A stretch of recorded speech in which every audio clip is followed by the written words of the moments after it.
Good afternoon, everyone. Welcome to Bentley. It's a belated welcome, as I know some of you moved in a few days ago. My name is Dan Sheehan, and I'm the Director of Client Services and an IT 101 instructor. And I'm going to be covering a topic today called Navigating a Hybrid and Remote Classroom and Resources. You'll notice I have a mask on as a faculty member teaching a course. I'm teaching a hybrid course in IT 101. And this is one of the requirements for teaching the course. I'm going to have this on for a little bit, but I just want you to see a little bit about what you may see if you're taking a hybrid course, and I know many of you, if not most of you, are. But before I get started, I wanted to just let you know today what I'm going to try and do is show you in the short time we have a little bit about how we tie everything together. The systems we use, but really start to show you how you take a course that you register for, how you'll use Blackboard, how you'll use Zoom, how you'll use OneDrive and Teams, and then how you will hopefully interact with your faculty members. So really what I'm trying to do today is to provide you with a brief overview or a little template that'll help you start to frame how you want to participate in your classes. I know most of you, if not all of you, have done this before. You did it last year. You've been doing it since March, depending on where you're from. It could have been earlier. So I just want to make sure that we're covering what we can in the short time we have, and hopefully give you some sense of where you want to go and how you want to work through the systems. Give you an opportunity over the weekend to play with it and try it out. Just like I'm trying this mask out now. But before I get started, I really want to make sure that I recognize three groups and really thank them for just some specific things. As the Director of Client Services, my group has been here pretty much from March on, working and supporting faculty, staff, and students through all the classes. So first, I want to give a shout out to all of our remote students. You know, it's great that you're joining Bentley in this unique time. You are demonstrating true Falcon spirit by joining Bentley, but doing it in a rather unorthodox fashion. So I just want to welcome you here today and say thank you, because I think it's without students like you that Bentley doesn't thrive, that academics don't thrive. And I think you'll offer a very, very wonderful perspective for both students that are here on campus and with the faculty teaching the course.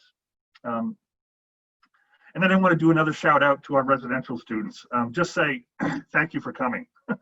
And really, I think you know this is, like I said, a unique situation. And thank you for abiding by the guidelines and making Bentley the type of place that it is. I was walking out late last night. I work in Lindsay Hall, and there was a small group of students sitting on the steps at the library, listening to music. Said hello. They said hello to me first. So it's a very friendly group. But I think everyone had masks on. Everyone was in a socially distanced way. So that was great to see. Because the next group that I really want to thank, in addition to the students that are on this call, are all the faculty and staff that have been on campus throughout the last few months, making what happened earlier this week a huge success. So thank you to all the faculty and staff for your tireless efforts over the last several months to really make Back to Bentley a success. So with that said, let me get on to the presentation here and give you a brief agenda of what we're going to cover today. So I'm going to do a little overview, and as I mentioned earlier, we're going to talk about Workday, Blackboard, Zoom, OneDrive, and Teams, and working with your faculty. And then I'll have some resources at the end for you to look at. And then, you know, as the Director of Client Services, one of my organizations is the help desk, and we are open. We've been open all week. We've been open for quite a while. So so we are available. We also have space in the Dandy's room for walk-ups to accommodate social distancing and dedensification of the institution. So what you're looking at here, and I'm hoping you've seen this before, and many of the things you'll have seen, and I'm going to talk about them in a little more detail. But one of the challenges I think for new students is where do I go and how do I find it? And really, when it comes to courses, when it comes to taking your classes, if you look in the center of your screen, you'll see a frame that says Connect, and you'll see Office 365, Workday, Zoom, and Blackboard Learn right at the top, front and center. And this is accessed, and you'll see it at the top, my.bentley.edu or bentley.edu/mybentley. And this is where, if you're really not sure where to go, My Bentley is the place to get to that location. So if you forget that you get to email through portal.office.com, or you're not quite sure what the link is for Workday, or you can't remember whether it's zoom.bentley.us or bentley.zoom.us, let's take the thinking out of it. Go to My Bentley. There'll be periodic announcements there, but go to My Bentley. There's also some helpful quick links there on the side. But this is how sort of we can get people who are new to the environment acclimated. You can bookmark these pages when you're done, but it's always a place to go to get back to the resources that you need for your courses. I'm not going to spend a lot of time on Workday. Many of you have already spent a lot of time in Workday when you did your registration over the course of the summer. But I do want to say a few words about Workday in that it is the place that your courses start. Workday is where your official record lives, where your personal information lives. It's where you do registration and you'll have your courses. It's where your final grades, not your interim grades through Blackboard, it's where your final grades are.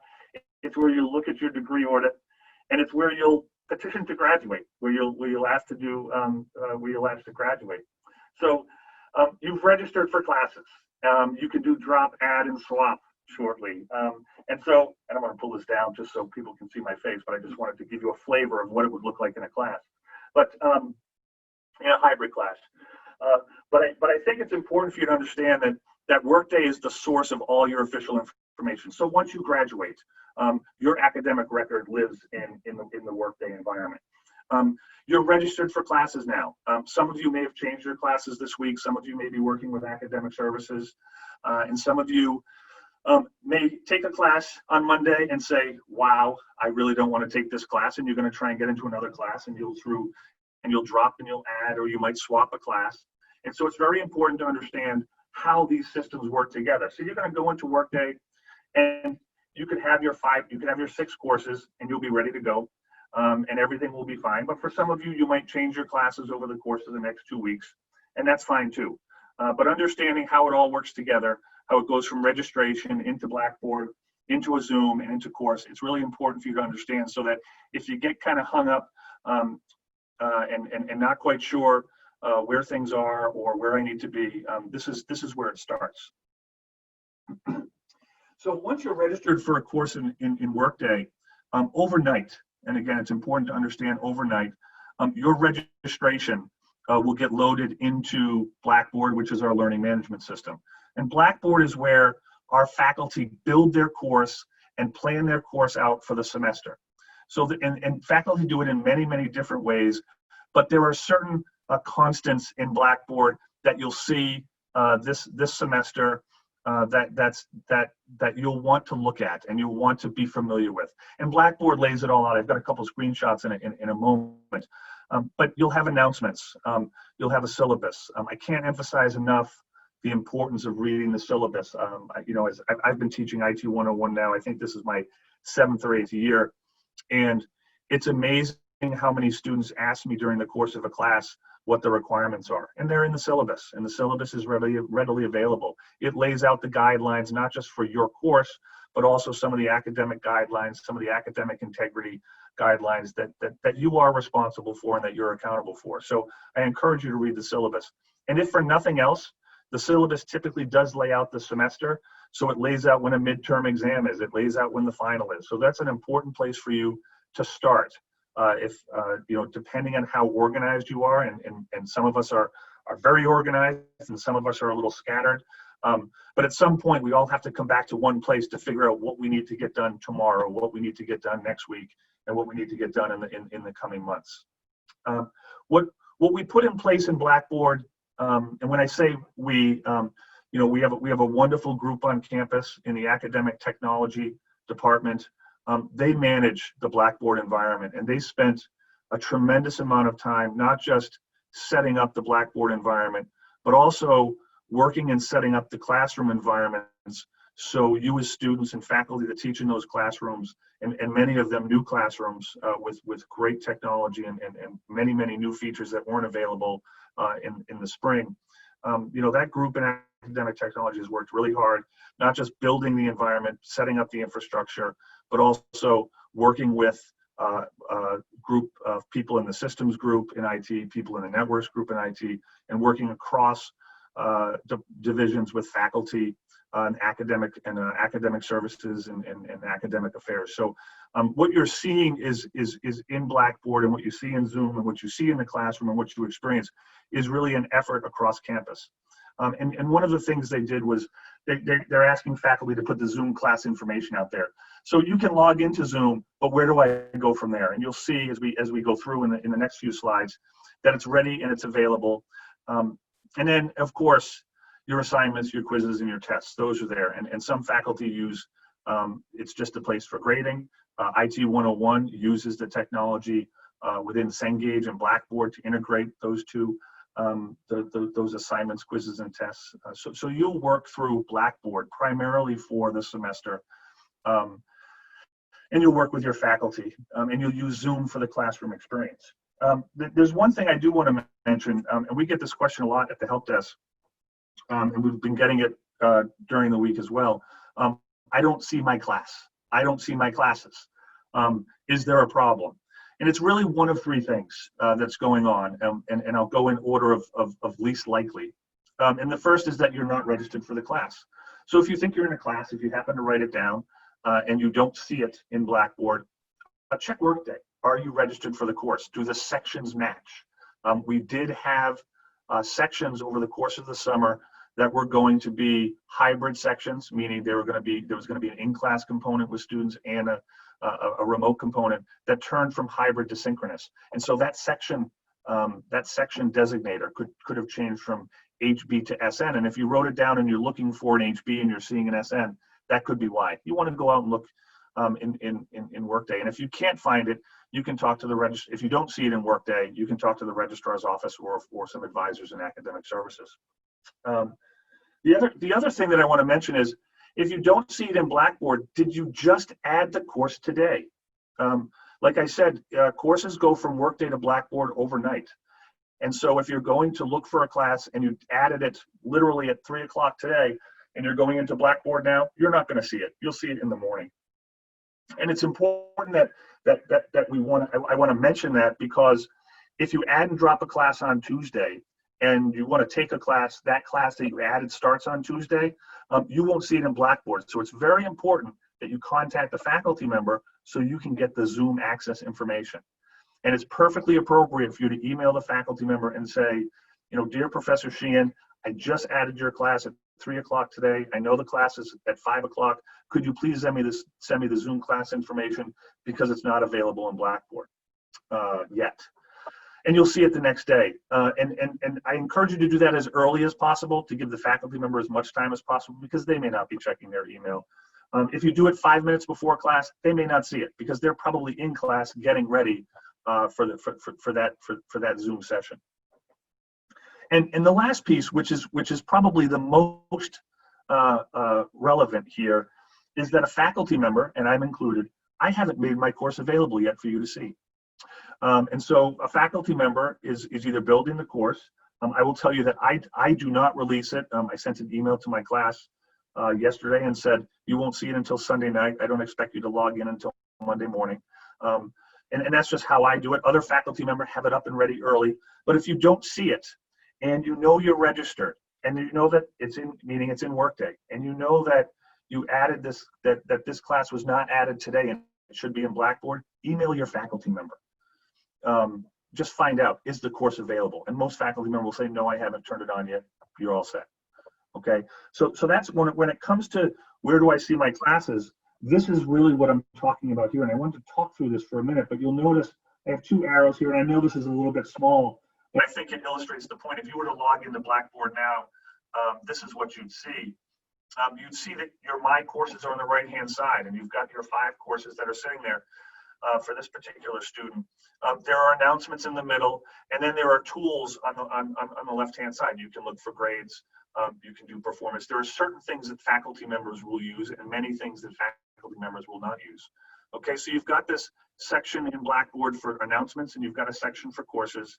And if you don't see your course, remember, it could be a function of you not being registered, which is unlikely. It could be a function of that the timing just isn't right, meaning I added it today and it won't get into Blackboard until tomorrow. And in that case, if the class is meeting that day, email your faculty member. Or if the faculty member just hasn't turned it on yet. Needless to say, once faculty member turns it on, it's there for the semester. So that's something that you'll see as we go through. Now, as a student, you're going to go into a course, and so you're going to pick one of the courses on the right-hand side, and I'm going to come into a course. I happen to say it's the second course down, Lit 363 HB1.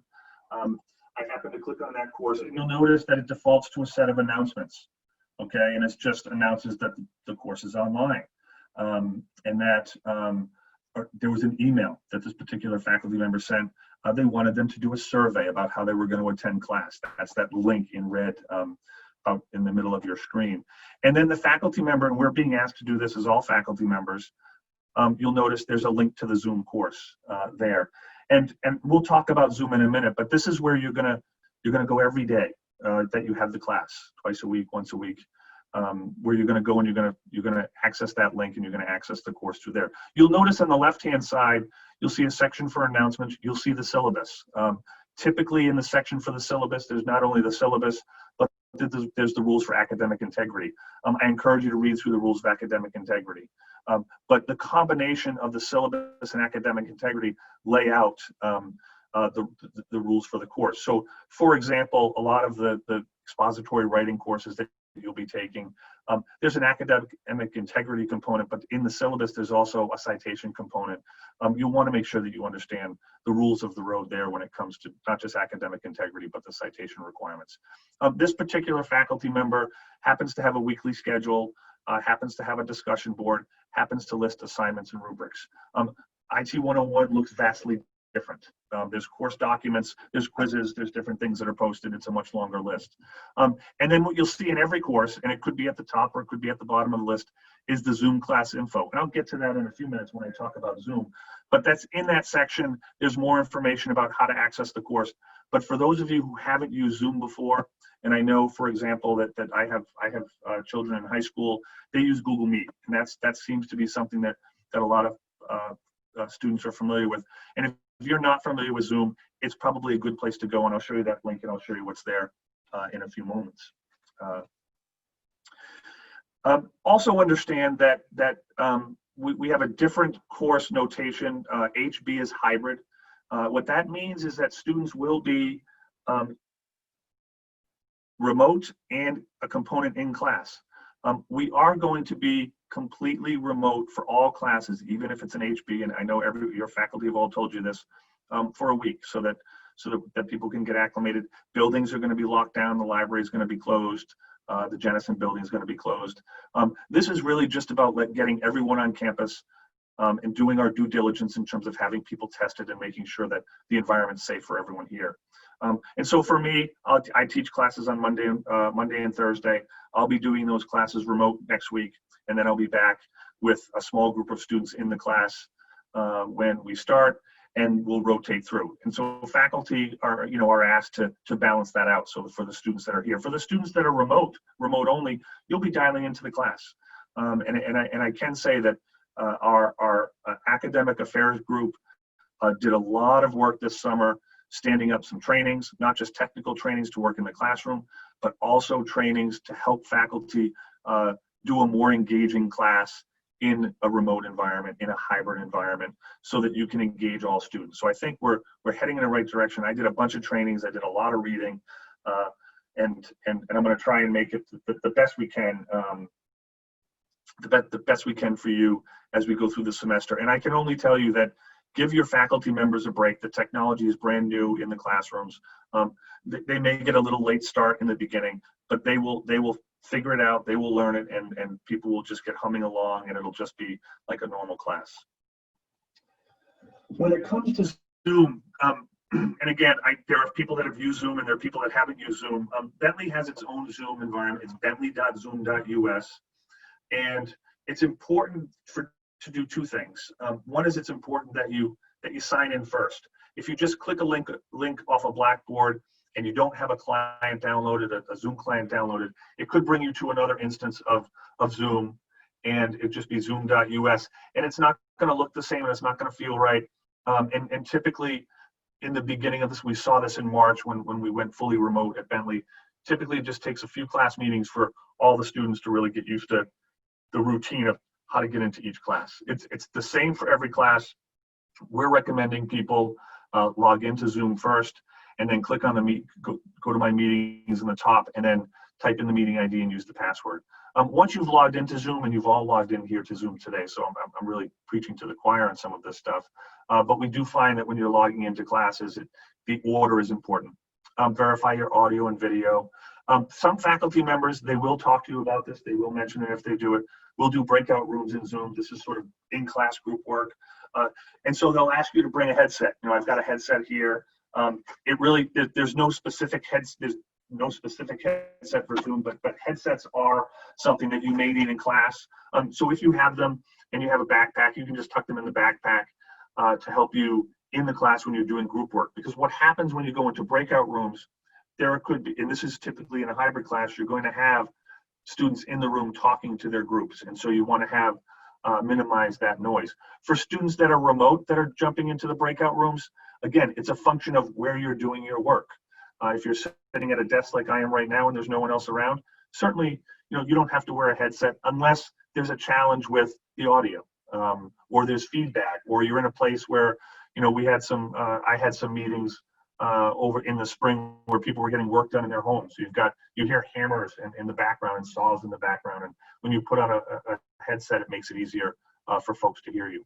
And like I said, with Zoom, there's some additional overview and training information in the Blackboard site. But before I get to that, I just want to show you. So this is an example. It shows my name, big. This is what it's going to look like in the training and overview materials. There are different views that you can use for class, and I'm not going to click on that.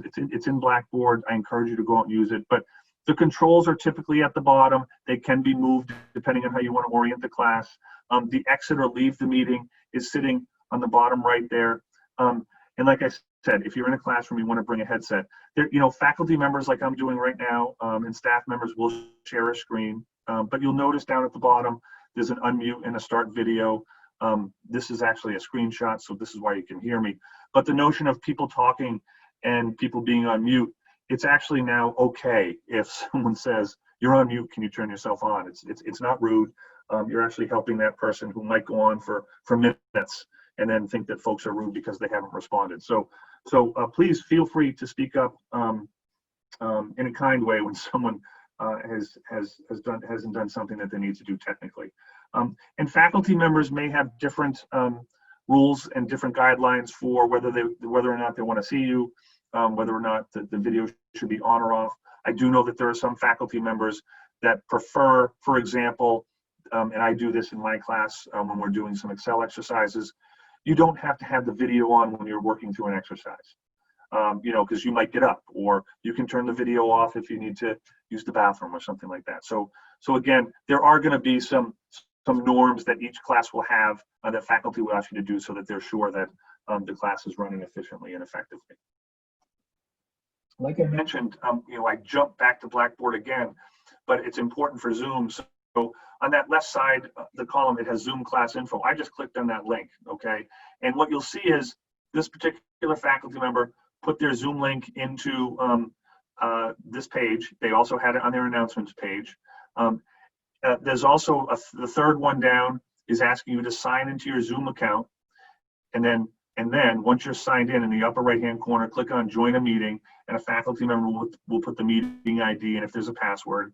The one thing that I can tell you, if you look at that top part, Zoom class, the first icon there, class Zoom link, the meeting ID are those numbers at the trailing end of that link. So If you've lost it or you can't find it, I would always go back to announcements. It's always going to be there. And then the one piece that I encourage you to take a look at, and it's one of those things, you know, some people are nervous about classes starting, some people are not. Go into Blackboard, navigate your courses, find out where your Zoom links are. Look at Zoom getting started, because it can show you a few different tips and tricks about navigating Zoom.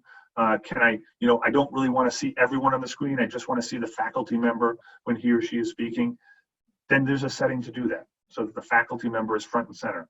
But if that's not what you want to do, you can set it up a different way. So really, you want to build this for yourself, build it so it's comfortable to you, but also so it keeps you engaged. I think that's the challenge here. This is very different. We're going to be online. I do this presentation, you know, usually on a stage, and I move my hands and I move my arms, and you know, and it's very different, and it's something that both faculty and students are going to get used to.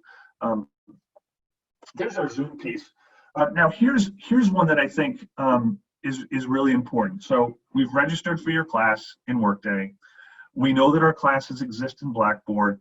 We've done some assignments on a daily basis. We're attending our classes in Zoom.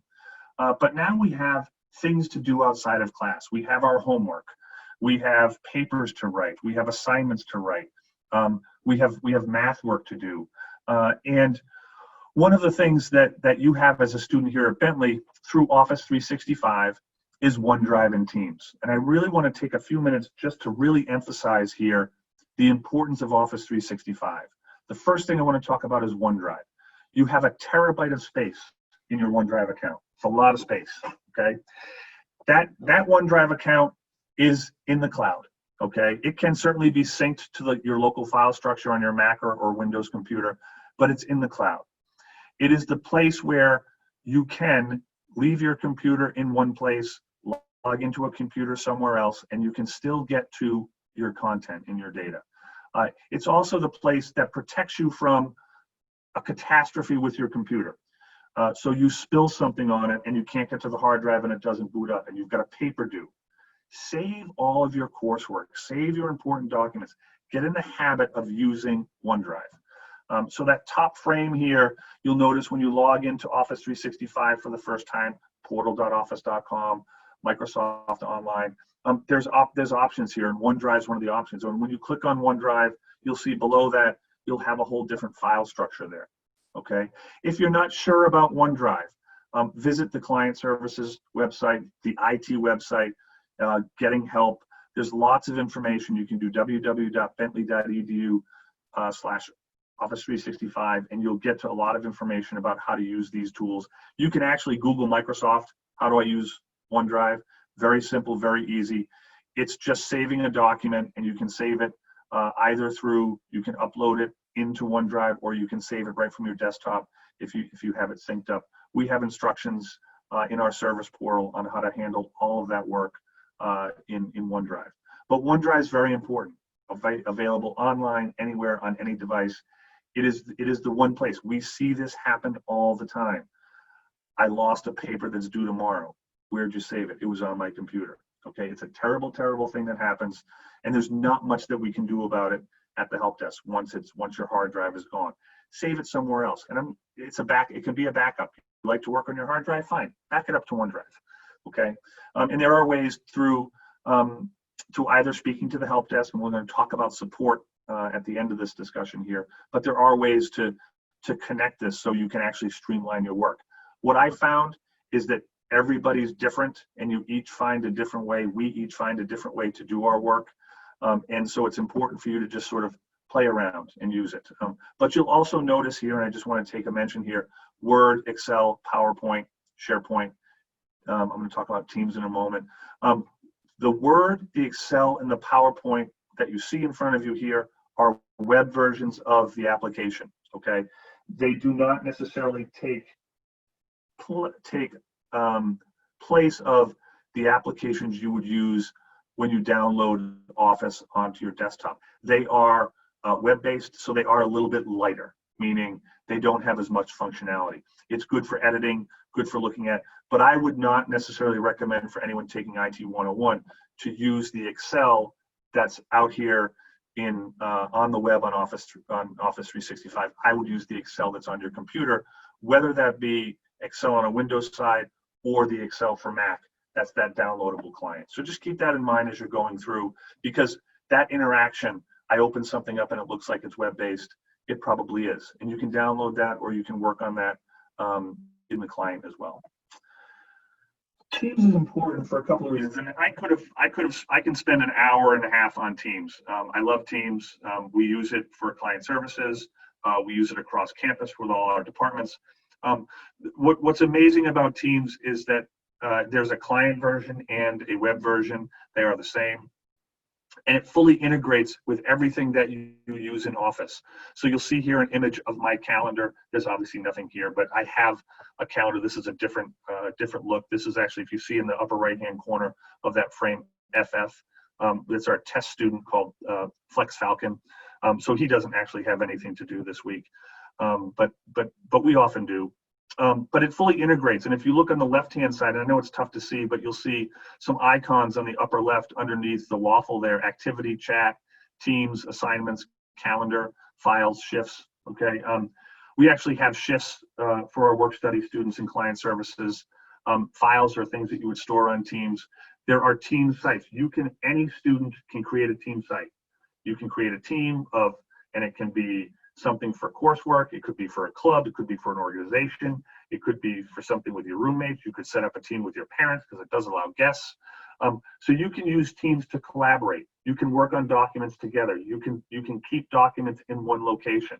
This just happens to be the calendar. You can also do video conferencing in Teams, which is really the best feature here. So if you're working in a group and you have your Bentley email, as does every other student, you can actually just set up a meeting in Teams just by typing in those emails. You don't have to collect the Gmail accounts of all the students on the team. You can just create a team, type in those email addresses, and then everyone's part of that team. There's a lot of information out on the Bentley on the IT websites, but there's also a lot of information out in Microsoft. I'm often amazed at the work that students do in teams when they start to collaborate around coursework, around clubs and organizations. So when we talk about video conferencing, it is an alternative to Zoom, and it is tied to a calendar. So you can set up a calendar meeting with 4 people and just click a button to say, make it a Teams meeting, and it will go in their calendar. And when they access it at that date and time, they just click on join the meeting and they're in that meeting. You don't have to have a meeting ID. There is a meeting ID, but you don't have to have one. You're just clicking through your calendar and accessing it through that environment. So that's Teams. And like I said, we're here for a very short time today, and I really sort of want to get you accustomed to, okay, I've registered for a course. My courses are now on Blackboard. I'm working in the class. I'm attending class through Zoom, and now I've got to go and get some work done. I want to store my work in OneDrive. I want to collaborate with the classmates in Teams, collaborate with my organizations, put maybe a social team together, things that you might want to do with people with similar interests.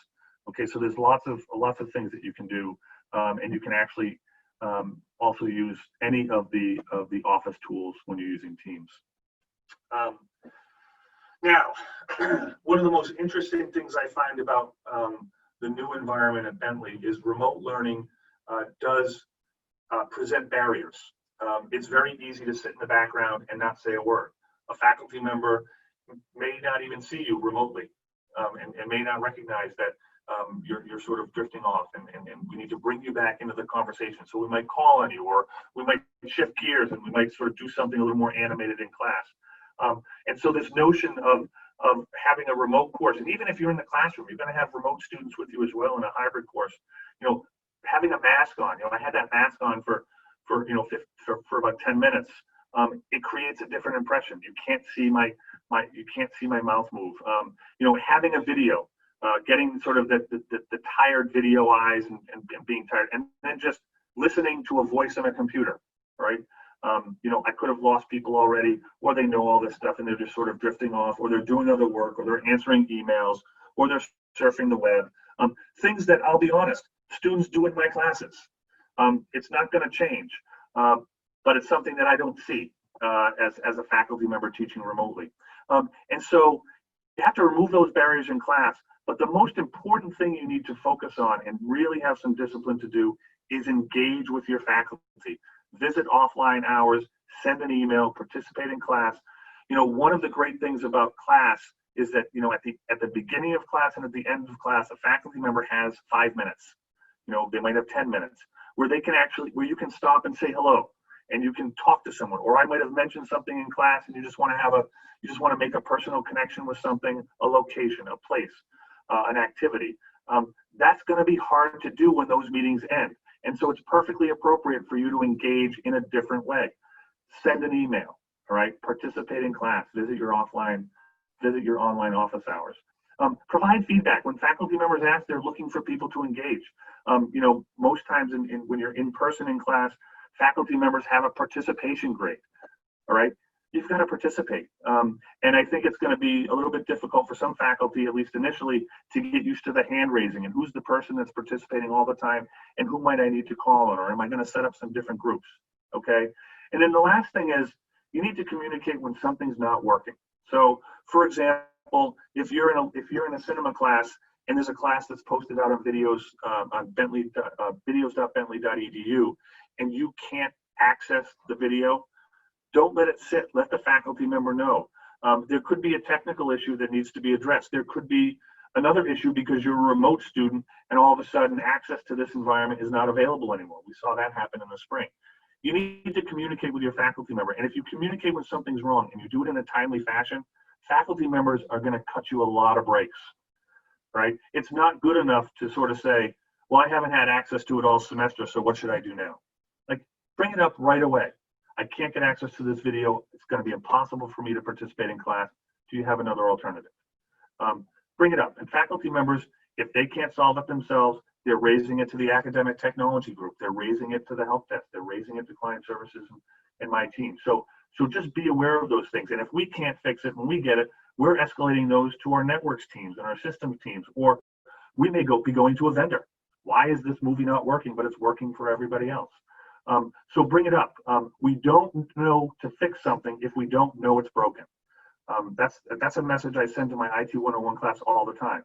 When they say something's not working, well, have you told anybody?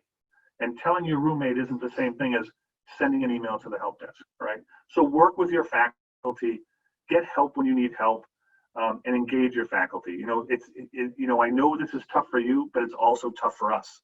We like to be in the classroom. We like that physical participation. We'd like to see the reactions of faces, and a video is very hard. And when I'm teaching a hybrid class, my video of all of you that are taking my class is at the back of the room. So remember that. So it's going to be very difficult for me to see someone sort of raising their hand this way. Use the tool. Use the tool. Getting help during COVID. Okay. Some of you have been and talked to the help desk and done different things. We're sort of in a self-help remote environment now. Okay. The help desk is open. We have a satellite space over in Dandy's, which is in the 3rd floor of Adamia. We have signs all over Upper Campus. Many students haven't got up to Upper Campus yet, so take a trip. But we have a service portal. In that service portal, you can log in and you can type in anything. You can type in Teams, you can type in Zoom, you can type in device if you're trying to hook up something that's not related to class, hook up a gaming device. You can type in all sorts of things and get documents that can help you. If those don't work, call or email the help desk. So you've got a lot of resources right there, and you haven't even had to leave your room or leave the location you're in. And we are trying to socially distance. And I'll give you an example. The help desk area, we can serve 2 people at the desk, and we can have 2 people waiting inside the building. We've set tents up, so now we can have 11 people in line. All right. We've got more space in Dandy's, but we've stretched out our staff. So there are different things, different ways for you to get help. Look in the service portal, call or email the help desk. It has stuff about Blackboard. It has stuff about Zoom. It has stuff about all those things. Okay. For those hardware support issues or more complex issues, yes, we're more than happy to have you come to the help desk. We've got our plexiglass up, we've got our wipes, we've got our masks, we've got all those things. We're perfectly happy to help you in person. But again, if you don't have to come in, if it can be resolved in a remote way, we can do that. I mean, we even have the ability, with your permission, to send you a link so we can remote into your computer to work on your computer, and you can just watch us go to work. Okay. The Blackboard site, not after the login, but actually it's the academic technology site. There's a lot of information there for students on using Blackboard. And this is a website I want to show folks. Let's just see if I get there. If it hasn't, yep, there we go. Can people keep learning? Okay. This Keep Learning site was set up by a group in the Academic Technology Center and groups of faculty on campus. There's a whole host of things that you can see here. It's about Keep Learning. It's about videos on hybrid and synchronous learning, videos on a remote classroom etiquette, learning Blackboard. This link down here, Blackboard Student Help page, is a really great page, okay? Learning via Zoom. This is very similar to what you're going to see in your Blackboard page. Getting focused. I talked a little bit about that. It has information on how to reach out to us and get help, IT help. And then you've got a whole host of other links. This is a wonderful page. This is a page that you should have bookmarked and you should have ready. It's being updated daily. So as new things come up, we're certainly going to all those new things and working through them with students and with faculty and with staff. So I hope I was able to give you a little bit of a framework here on how to work through your classes. If you took one thing out of it, I'm thrilled. You know, the audiences, I think we have, you know, over 750 students here on with me today. This is a great opportunity for you to spend some time over the weekend, because you are sort of, you know, you've got some time before classes start to really just sit down and think to yourself, how am I going to make this work? And what are my faculty members asking me to do? And to go into the Blackboard classes if they've made them available. And, you know, I don't make mine available because honestly, I just want the students to relax on the Saturday and the Sunday before their class. But other faculty members teach a different way, and that's perfectly appropriate and perfectly fine. But there are things, just navigating the site, understanding how to make it work. In IT 101, we typically walk students through the Blackboard site just so they know where everything is. So you don't have to explore it on your own, but understanding rubrics and things like that. And that's about my time. I don't know if there are any questions or if we have time for questions. I'm happy to take them. I do not have my email address, but if you're looking for it, my name is Dan Sheehan. I'm the Director of Client Services.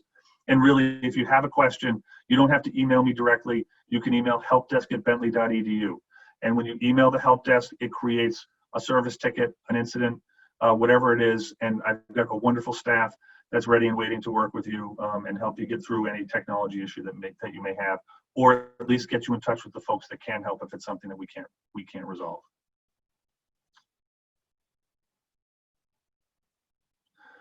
So again, thank you all very much. Have a wonderful weekend. Try and get some sleep. Try and relax. Have a little bit of fun. Wear your masks. Be socially distant. And as I said to the students at the library I met last night, don't falk it up.